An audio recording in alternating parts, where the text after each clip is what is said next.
I handle extraterrestrial objects at NASA. Up until now, I've been analyzing various rocks and materials from space, with my next big project being analyzing soil samples from Mars. Over the years, the excitement of handling items from space had worn off, and my job was simply reduced to a simple routine I had set up for examining and recording the features of everything that was brought to my desk. Recently, I was given a smooth piece of metal that had apparently been found floating in orbit by the folks over at the ISS. When I first examined this hunk of metal, I was intrigued by its seemingly man-made shape, like it was deliberately created by someone and launched into space.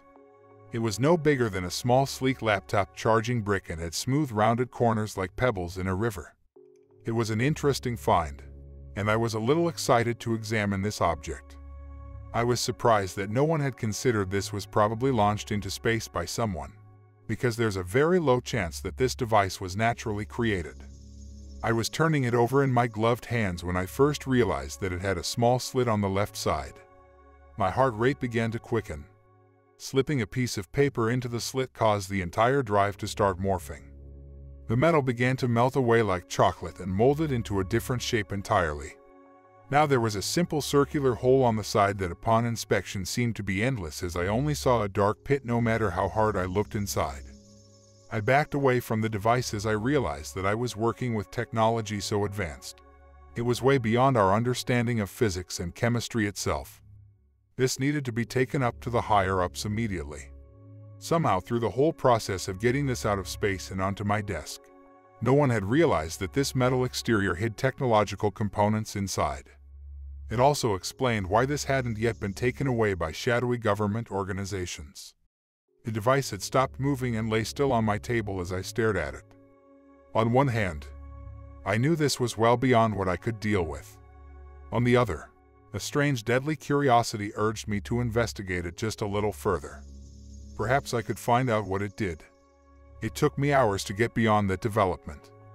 Every time I pushed something through that hole in the side of the device, it would promptly begin to reshape again until the hole closed in around the inserted object and matched exactly to its shape. It would then work for a few moments, seeming like it was examining the object, and then spit it out completely with the metal reshaping into the same original slit. I was getting more and more worried as time ticked. My face felt hot and my hands clammy. I was about to call my boss to hand this over to the higher-ups before I got in trouble when I got a crazy idea. After pushing through everything from pens to metal rods into that hole, I decided to put in a simple USB, a connected cable, into the hole. It was a random idea, possibly inspired by the fact that the last thing I had in my drawer was that cable, and it was the only thing I hadn't put into the device.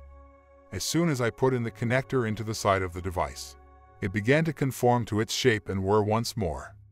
A loud bleep filled my entire office. The machine didn't reject the cable and instead kept it inside. My heart began to beat in anticipation as I plugged the cable into my personal laptop. I jumped when the laptop identified the device as a hard drive. It was simply named GSA drive.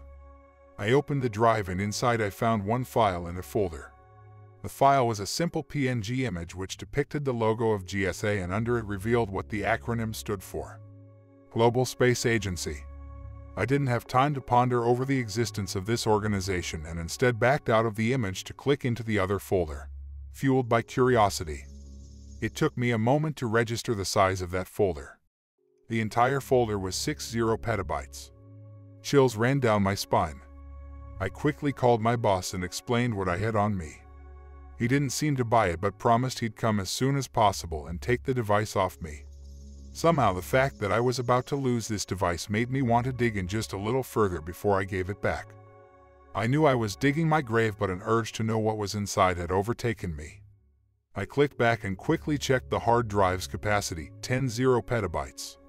My stomach twisted into knots as I realized that this small hard drive had a capacity more than the modern internet. Only curiosity lured me in and enticed me. My want to explore this drive overtook the growing fear and anxiety that was building up in the back of my mind. I should have handed the drive to the higher-ups and let them deal with it. Much of the folders inside the main folder contained thousands and thousands of files that were all unrecognizable file types. My computer was unable to open or process any of them, and as far as I knew, these file formats did not exist. I found more images of various devices, vehicles and weapons that seemed impossible to build and defied the laws of matter. However, I didn't have to look far to find a folder titled Read Me. Inside, I found a document that details a disturbing and horrific notion. It explains the existence of the drive and why it's here. I'll transcribe it here for you to read yourself. File name, message from 2299. I don't know who you are, or which timeline you exist in. I don't know what date it is for you, and I don't even know if you are human. As you can see, this is a desperate attempt at making contact. The past needs to know of our mistakes so they can be avoided. Throughout time, humankind has learned from history, but never from the future. This is, I guess, a learning opportunity to not go down the same path we went. During the year 2050, there was a second, you could call it an industrial revolution. I'm assuming you know of the Industrial Revolution since you have the technology to open this file and read it. This Industrial Revolution was a revolution of technology. A massive technological boom built up by the decades of innovation before it. It was a time in which different discoveries from the previous decades came together in technology and allowed us to redefine our devices forever. Soon enough, self-driving cars were replaced by a network of teleportation hubs that broke you down to the very atoms and rebuilt you on the other side. Not to say there weren't accidents, but medicine had advanced to such a degree that death had become a concept of the past. Several thousands of people began to live as minds on humanoid robots in the first few years of this technology's development. Quantum computers were replaced by cybernetic chips. Our own buildings evolved into smart skyscrapers that extended to the brink of the atmosphere. We didn't even spare the oceans as they soon filled up with skyscrapers and underwater cities. When humanity finished conquering the Earth and rid it of all its other life, they realized the mistakes they had made. Several countries began to destroy cities and build them underground instead to encourage a natural environment on the top. It wasn't climate change that killed life. No, that was resolved ages ago. It was the rapid loss of habitat as the population extended beyond the Earth's holding capacity. The only animals and plants that were left were farming necessities that humanity needed. Unfortunately, they could not form a complete ecosystem, and so the environment continued to suffer and break with no solution in sight. So humanity took to the stars. In a short span of 100 years, all the planets in the solar system had been terraformed. From the hot desert of Mercury to the icy oceans of Jupiter's moons, people had found a way to live there. The population continued to expand throughout those years and somehow began to exceed the capacity of the entire universe. What many people didn't realize as they terraformed planet after planet is that they could not create life. They could not build the environment that they had destroyed back on Earth. I was one of the few self-proclaimed space explorers like the sea explorers back in the days Earth was Earth. Our job was to find more livable planets that could be terraformed quickly and efficiently. We did have the technology to terraform every planet, but planets like Mercury took a lot more time and energy to transform because after all we couldn't literally move the planet from its orbit. Given another century though, I doubt we wouldn't be able to do it. Experimental wormhole technology had gone into development a couple of decades earlier. Space vessels with this form of transport built in were given to anyone who wished to explore space alone, millions of light years away from the closest human. These ships could construct wormholes to another given location in space and pass through them, skipping millions of light years of travel in the process. Just like that, humanity once again began expanding through the observable universe like cracks slowly forming in glass. We encountered no other life form throughout our exploration and believed we were truly alone until I visited Croton 42A. The planet had deep blue seas and continents full of strange animals. They seemed to be early in their evolution, not yet intelligent. When my ship first landed on the planet, I quickly realized that the atmosphere matched that of the original Earth, rich in oxygen. The planet was an exact duplicate of Earth. In the vastness of the universe, statistics had created a similar planet. I was far, far away from the closest space station. There was no way for me to communicate my find.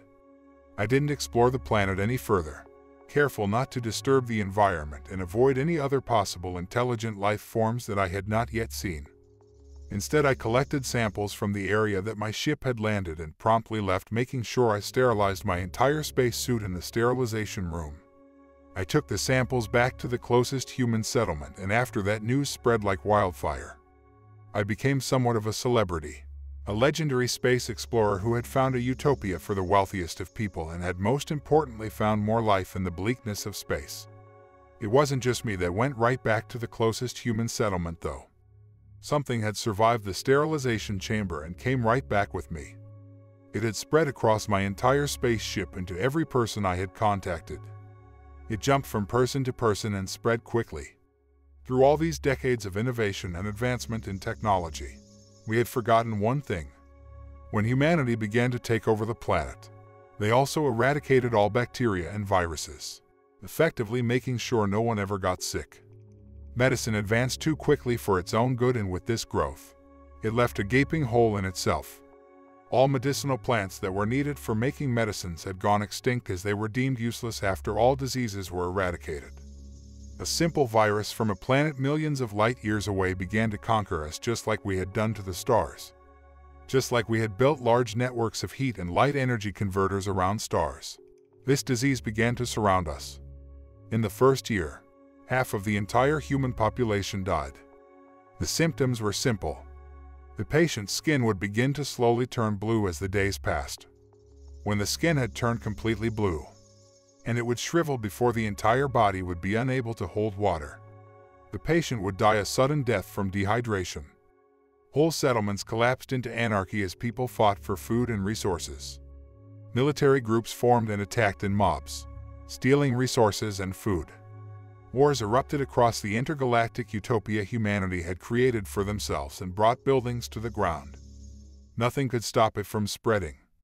We didn't even know how it spread, with it seeming to spread through all ways possible. Scientists studying patients began to die, and there was just no way to study the virus without becoming infected yourself. The wealthiest of people began to buy out expensive spaceships to quarantine in, but they were soon attacked as all order collapsed. For a short few months, the chaos and war lit up whole planets like fireworks in the sky. With our advanced weaponry, humans became desperate animalistic versions of themselves, scrounging for supplies and food, all while carrying the virus and transmitting it everywhere. Throughout all this, I remained alive. I didn't show a single symptom, and somehow the virus had just passed through me. I took my ship and moved away from major human settlements to protect myself, while still listening into broadcasts and messages from everyone. I watched digitally as entire human settlements went empty and infrastructure began to decay. All our development over centuries began to decay and fall back. The population shrunk until it was confined to just one planet, Earth. The only planet that had not recorded a case of this virus. A small government had protected the planet amongst all the intergalactic chaos. The people on Earth thought that was the end of it, that they had somehow survived against all odds, and that it was up to them to rebuild the intergalactic empire that we had formed. A mystery case stomped on those ambitions and eradicated the rest of the population. After days of not getting a single broadcast or message, I realized that I was possibly the last of my kind in the empty, hopeless vacuum of space. I visited the abandoned colonies, desperate to find a single human being other than myself. But all I found were bodies that the virus had left behind in its wake. I have somehow not become infected yet. The virus had spared me and at the same time sentenced me to death in the loneliness of the stars. As this century ends and a new one starts, an entire era begins. An era without humanity.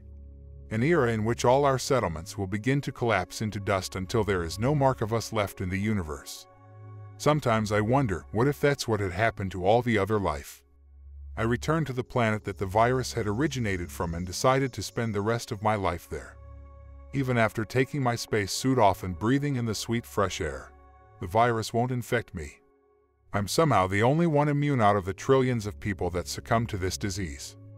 Before I end my miserable existence, I've tasked my ship's AI to write and deliver this message on my ship's main hard drive. It will open a small wormhole and try to send this in the past. A technology that I have personally been working on myself ever since the whole human race went extinct. My ship's AI helped me greatly, and I was able to hopefully achieve what all of humanity hadn't yet achieved: time travel. If you are reading this message and the date is somewhere around the early 21st century, it means that my time-traveling wormhole succeeded and that I have long since died. Well, in your timeline, I don't even exist yet. Please spread this message around as much as you can. Give it to everyone. Learn from our mistakes. Protect the planet. Take care of it. It is the only home we have in the deadly Inkai Black Sea of Stars. My eyes were brimmed with tears as I finished reading the message. Deep down I knew it was genuine. I told my boss I was joking with him and took the drive for myself. I'm sharing this message here before it's taken away from me and is censored.